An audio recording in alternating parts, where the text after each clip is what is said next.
the last item on our list, finding intercepts from a graph or an equation.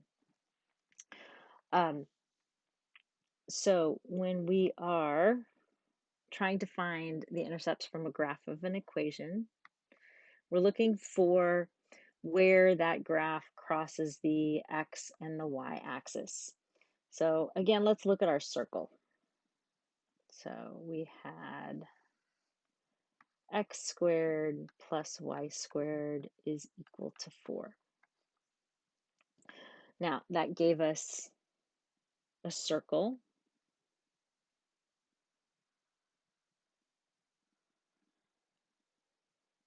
Sorry, that's the best I can do right now.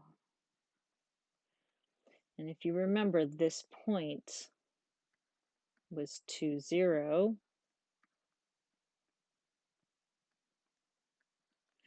And this point was negative 2, 0.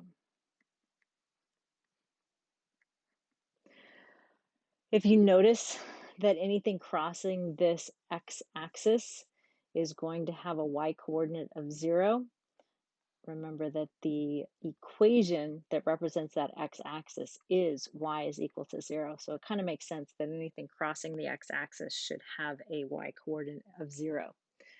These points here were 0, positive 2, and 0, negative 2.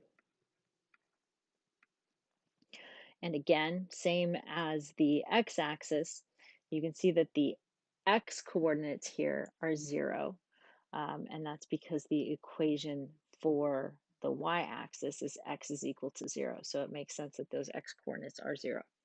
So what we have are x-intercepts at 2, 0 and negative 2, 0, and y-intercepts at 0, 2, and 0, negative 2. Again, looking at it from a graph, it's as simple as just finding where is this graph crossing the x-axis and the y-axis. Gets a little bit more involved when you're looking at it from an equation, which we are going to do. So let's go here. Again, let's start with the same equation. We're going to do some that aren't this equation, but x squared plus y squared is equal to 4. Remember again that your x-intercepts here, so wherever it crosses this x-axis, is going to have a y that's equal to 0. So I can find them by plugging that in.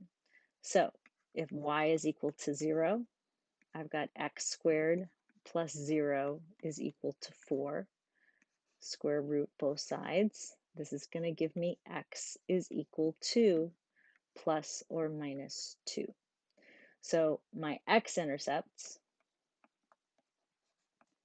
again, at 2, 0 and negative 2, 0. Anything that's crossing the y-axis is going to have an x that's equal to 0. So I'm going to set my x equal to 0. This gives me 0 plus y squared is equal to 4. Taking that square root of both sides, this gives me y is equal to plus or minus 2. And that gives me a y that's equal to, a y-intercept, sorry, a y-intercept at 0, 2, and 0, negative 2. Let's try another example that's not the circle. Let's try, let me get another screen.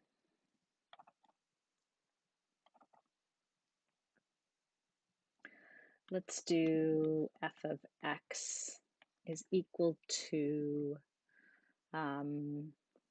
let's just do x squared plus 2.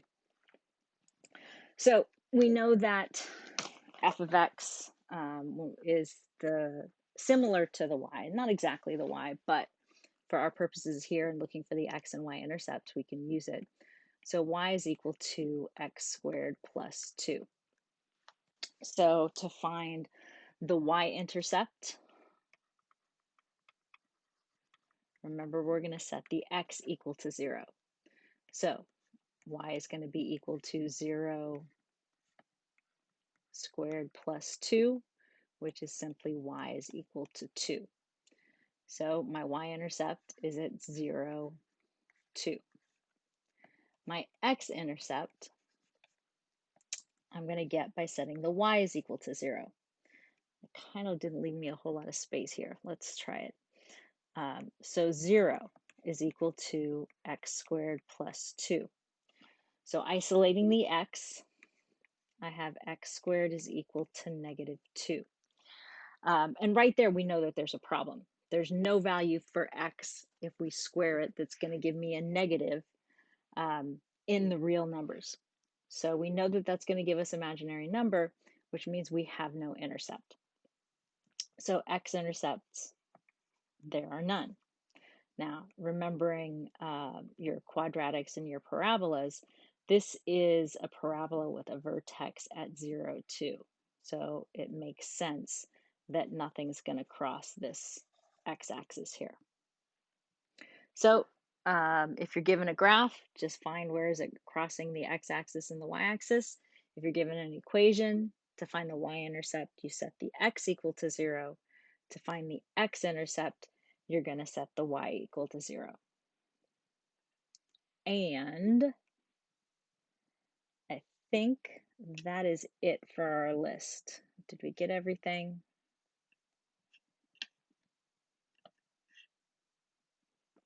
That doesn't look good.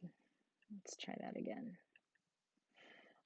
Graph equations by plotting points. Determine whether a point is on the graph of an equation. Express an equation as y is equal to something.